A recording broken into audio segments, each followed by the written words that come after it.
कल्पना कीजिए, किसी छोटे से बच्चे ने अचानक ऐसी बातें कह दी जो उसके अनुभव से परे थी। एक बच्चा जिसने कभी जापान नहीं देखा, वह धारा प्रवाह जापानी बोलता है। किसी व्यक्ति को पहली बार किसी स्थान पर जाने के बाद भी वहां सब कुछ जाना पहचाना लगता है। क्या यह सब मात्र संयोग है या फिर कोई गहरी सच्चाई छिपी है? क्या मृत्यु के बाद जीवन समाप्त हो जाता है या आत्मा फिर से जन्म लेती है? आज हम इस गूढ़ प्रश्न का उत्तर ढूंढेंगे श्रीमद् भगवद गीता, वेदों, उपनिषदों और योग वशिष्ठ के प्रमाणों के साथ। आप देख रहे हैं श्री एस्ट्रो चैनल को, जहां हम प्राचीन ग्रंथों के गूढ़ रहस्यों को सरल भाषा में उजागर करते हैं। आज हम एक अत्यंत महत्वपूर्ण विषय पर चर्चा करेंगे। क्या पुनर्जन्म होता है? गीता और वेदों के प्रमाण के साथ। भाग प्रथम, आत्मा अमर है। श्रीमद् भगवद गीता में भगवान श्री कृष्ण ने अर्जुन को पुनर्जन्म के रहस्य को समझाते हुए कहा, न जायते म्रियते व कदाचिन नायम भूत्वा भविता व न भूयः अजो नित्यः शाश्वतोयम पुराणो न हन्यते हन्यमाने शरीरे। अर्थात आत्मा न कभी जन्म लेती है और न कभी मरती है। वह शाश्वत है, नित्य है और शरीर के नष्ट होने पर भी नष्ट नहीं होती। यही गीता का सबसे महत्वपूर्ण सिद्धांत है। आत्मा अमर है और वह केवल एक शरीर को त्याग कर दूसरे शरीर में प्रवेश करती है। भगवान श्री कृष्ण ने आगे कहा, वासांसी जीर्णानि यथा विहाय नवाणि गृह्णाति नरो पराणि तथा शरीराणि विहाय जीर्णा न्यन्यानि संयाति नवाणि देहि। यानी जैसे मनुष्य पुराने वस्त्रों को त्याग कर नए वस्त्र धारण करता है, वैसे ही आत्मा पुराने शरीर को छोड़कर नया शरीर धारण करती है। भाग द्वितीय, पुनर्जन्म का सिद्धांत। ऋग्वेद, उपनिषद और अन्य शास्त्रों में भी पुनर्जन्म का स्पष्ट वर्णन मिलता है। प्रथम, बृहदारण्यक उपनिषद 4.4.5 में कहा गया है, यथा कर्म यथा श्रुतम। मनुष्य का अगला जन्म उसके कर्म और ज्ञान के अनुसार होता है। अर्थात हमारी आत्मा पिछले जन्मों के कर्मों के अनुसार नया शरीर धारण करती है। द्वितीय, छांदोग्य उपनिषद 5.1.7 में वर्णन आता है, यथाग्ने क्षुद्रा विस्फुलिंगा व्युच्छन्ते एवं एव अस्माद् आत्मन सर्वे ते प्रजा व्युच्छन्ते। जैसे अग्नि से असंख्य चिंगारियां उत्पन्न होती हैं, वैसे ही आत्मा से अनेक जीवों का जन्म होता है। इससे यह सिद्ध होता है कि पुनर्जन्म केवल एक धारणा नहीं, बल्कि शाश्वत सत्य है।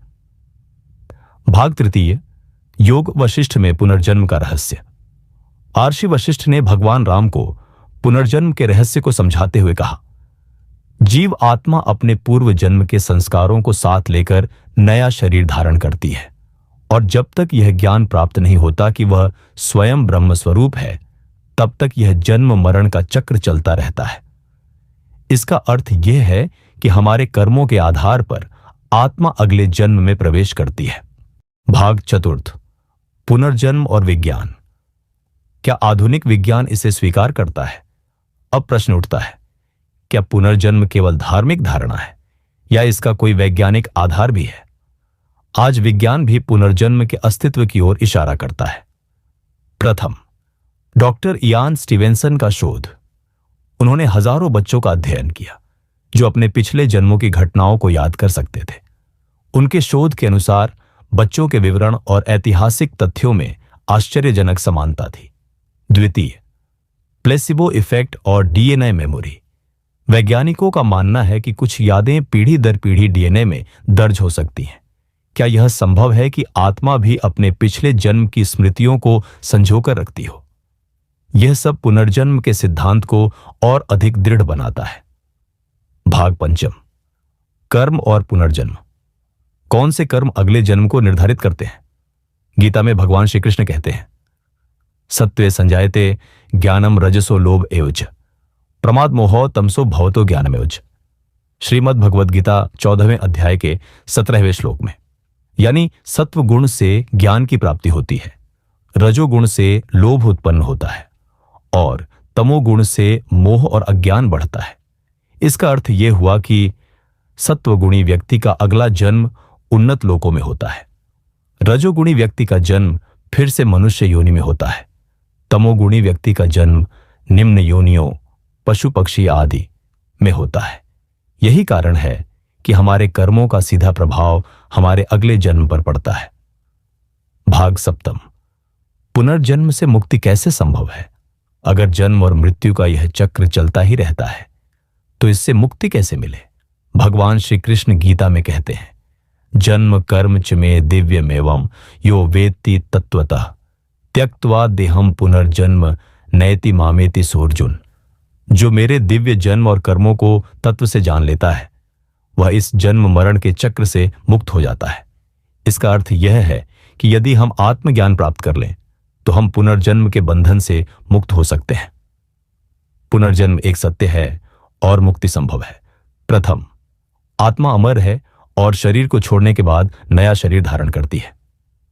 द्वितीय, हमारे कर्म हमारे अगले जन्म को निर्धारित करते हैं। तृतीय, वेद, उपनिषद, गीता और योग, वशिष्ठ सभी पुनर्जन्म के सिद्धांत को प्रमाणित करते हैं। चतुर्थ, आधुनिक विज्ञान भी पुनर्जन्म के कुछ संकेत देता है। पंचम, इस जन्म मरण के चक्र से मुक्ति केवल आत्मज्ञान से संभव है।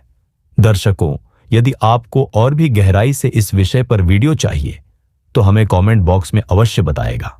हम विस्तार से एक नए एपिसोड के साथ आपसे मिलेंगे। तब के लिए श्री एस्ट्रो का सभी को नमस्कार।